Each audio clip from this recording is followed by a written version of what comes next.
Okay. Does it work? Yeah. You ready? All right, go for it, Kate.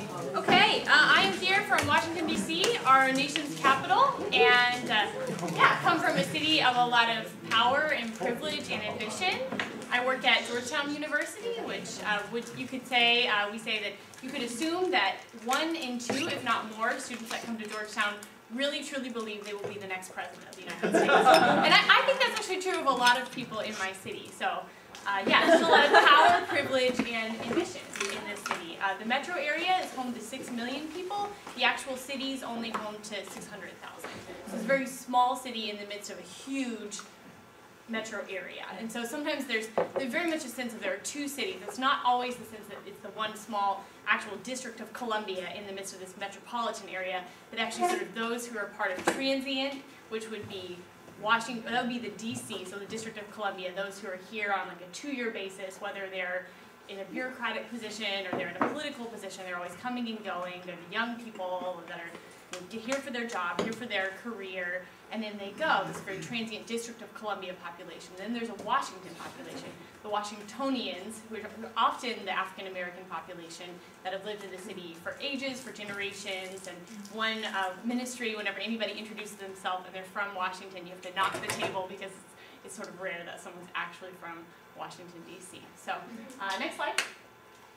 Just wanted to highlight just some significant things about the city. So a city of a lot of power, privilege, and ambition, a city where a lot of activism takes place.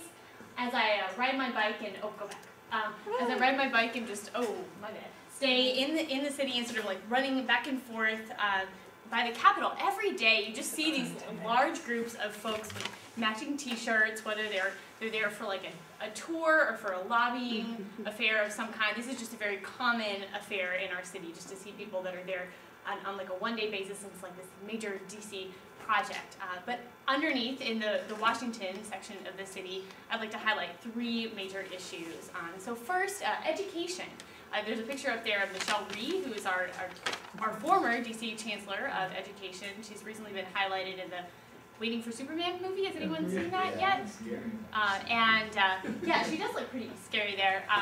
And so our education system is a little broken in the Washington area. We're home to a lot of charter schools as well, which is like a public system that takes place alongside the district public system, and sort of like an alternating system. It's a lot of mess to decide where to send your kids to school in a city like DC.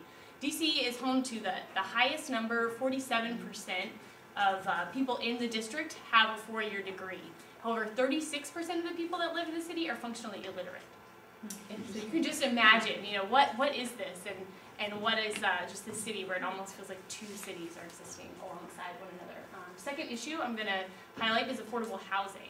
So there are a lot of folks that are young and are making a lot of money, trying to get ahead, and currently the trend is to move back into the city and gentrify the city. And so a lot of folks are getting pushed out, and affordable housing is really something that we are lacking in the DC area. One of the nearby suburbs, Prince George's County, has actually stopped accepting Section 8 housing, which is just a real mess.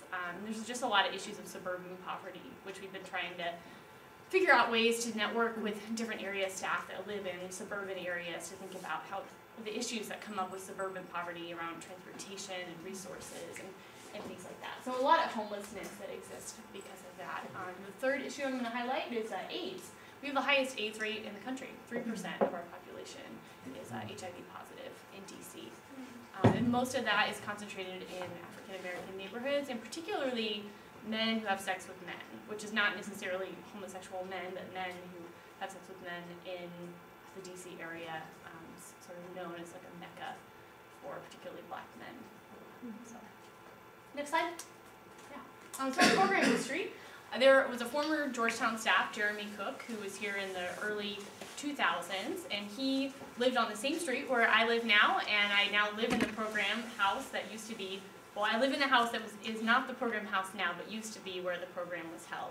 And they held 2 summer programs and a couple of spring breaks, and then he left staff and it went dormant for a few years because of the lack of affordable housing. And then Christy Sherman was the director. She was at this last consultation.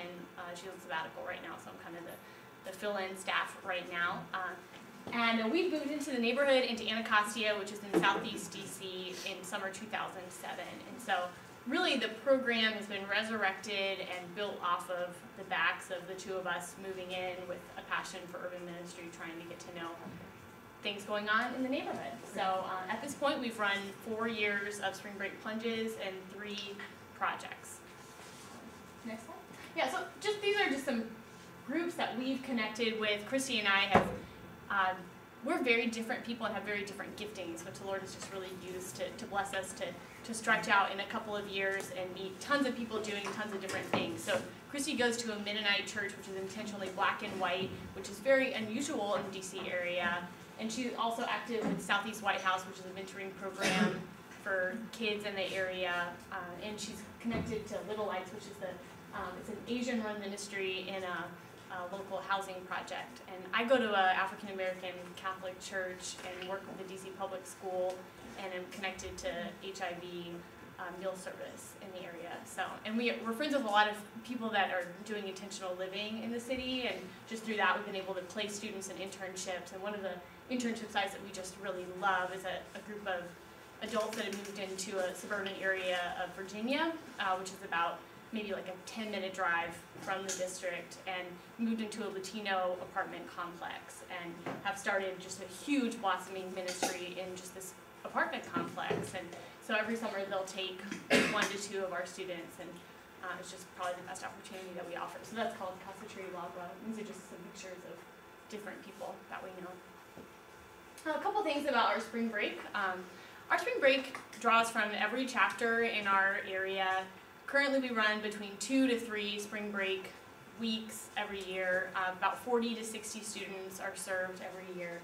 We've been experimenting. At first we did a lot of manuscript Bible study that was really staff heavy, and we went away from that the last couple of years, and I think we're sticking with the speaker format now, where every evening there's a different speaker, either an urban leader or one of us is speaking. And then we've really tried to pull in some student leadership with that, wanting to create student ownership around the plunges, and so students are small group leaders, or they're leaders of different options throughout the week. So throughout the week, students every night, they sign up for what they want to do the next day, and some of those things are experiences or tours led by Chrissy or myself, or actually led by students who've come before or who have maybe a connection to like running a homelessness day, or we have theme days around addiction, or actually we had one day where students could go and spend the night in this Casa Lagua neighborhood.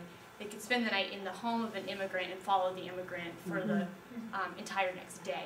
That was just an unbelievable experience that we were able to offer. Yeah, so Kids in Nutrition, that was another one where they had to eat the candy breakfast and then try to learn all day long at the school. Yeah.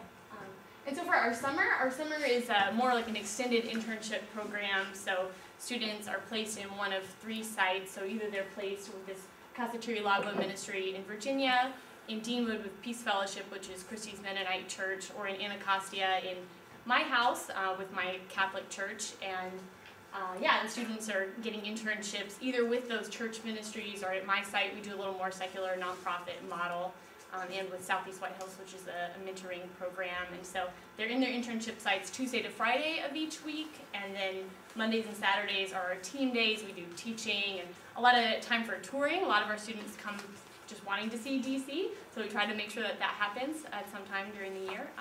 And then our Sundays are a time to be with our local church and Sabbath together. Okay, so I'll tell one really quick story. Joanna is this student. She's the daughter of 2 Ivy alums who are relocators in Denver, Colorado. She came to Georgetown, and actually after her freshman year did our summer program. Just a phenomenal woman.